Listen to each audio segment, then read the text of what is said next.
خلفنا هذا طلسم من هذه الطلاسم اللي هي خرائط لعالم الجن والشياطين، أمثال هذا وأمثال هذا، كلها هي طلاسم من خرائط من خرائط الجن يستخدمونها السحرة، وكنا نستخدمها قبل التوبة فاعتبرناها أنها من الدين. قيل لنا أن هذا الخاتم اللي هو هذا الطلسم خاتم سليمان، وهذا خاتم يعقوب، وهذا خاتم فلان، وهذا خاتم فلان، وهذا خاتم فلان، ويقولون أن هذا من الدين في شيء. فتأخذ آية من القرآن وتكتبها كالآتي. يعني ما نشرح في كلام ما حنشرحه للناس حتى لا يكون تدريس، ولكن عشان تشوفوا عظمة هذا الدجل والشعوذة باسم الدين والدين منها بريء. أن تكتب الآيات كالآتي، مثلا إنا أعطيناك الكون، إني رأيت 11 كون، زينا السماء الدنيا بزينة الكون.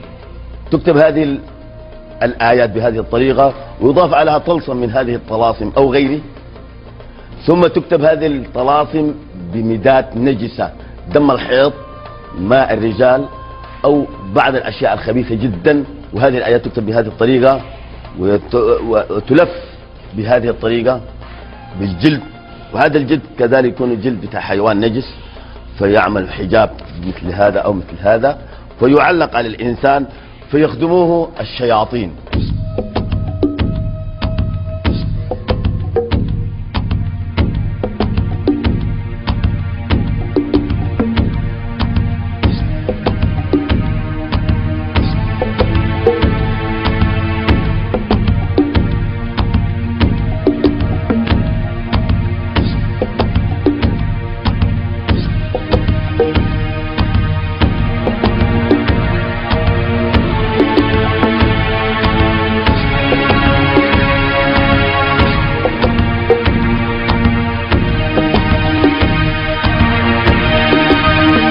هذا النوع من الحجبات يلف بهذه الطريقة، وعليه نوع من الخشب بالداخل.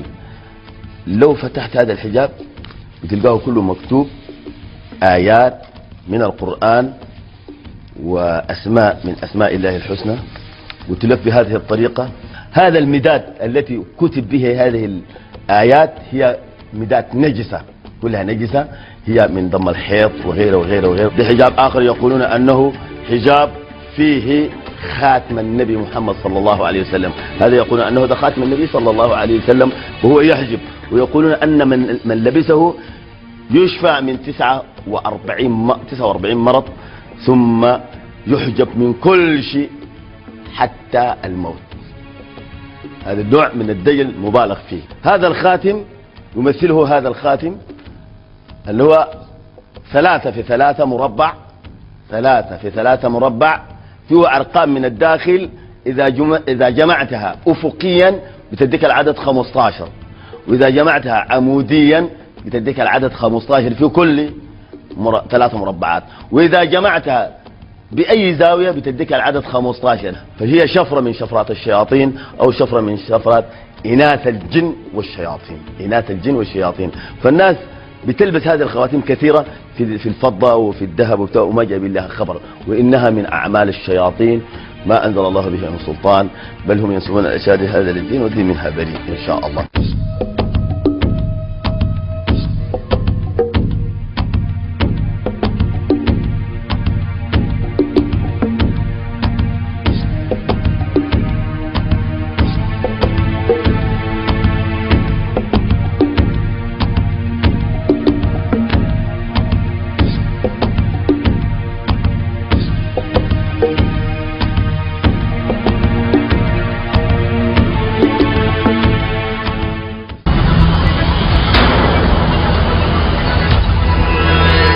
لا يجوز تعلم السحر ولا ممارسته ولا الذهاب إليه. ومعروف في كتب الفقه حكم الساحر على أنه عندنا في مذهب مالك رحمه الله أن الساحر يستتاب 3 أيام. معنى الاستتابة أنه يطلب منه أن يتوب إلى الله ويتخلى عن السحر لمدة 3 ممارسة السحر واعتقاده فإنه يقتل كفرا، يعني كما هو ثابت في كتب العلماء، والله أعلم.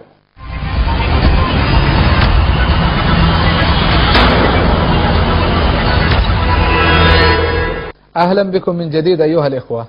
بعد أن تابعنا ما يجري في هذا العالم الخفي والخبيث للسحرة وانهماكهم فيما يسخط الله عز وجل من صغائر الذنوب وكبائرها كالتعري في الأماكن المهجورة أوقاتا طويلة وذبح الطيور والحيوانات بذكر اسم الشيطان عليها لاستخدام دمائهم في السحر، وقد يصل بعضهم إلى تدنيس كلام الله سبحانه وتعالى بالنجاسات كما رأينا والعياذ بالله. كذلك ملازمة الساحر للنجاسات والقاذورات وترك الطهارة والتنظف وتناول الخبائث، وقد أمر النبي صلى الله عليه وسلم باجتناب السحر وعده من كبائر الذنوب، فقال صلى الله عليه وسلم: اجتنبوا السبع الموبقات. قالوا: يا رسول الله وما هن؟ وذكر منها الشرك بالله والسحر.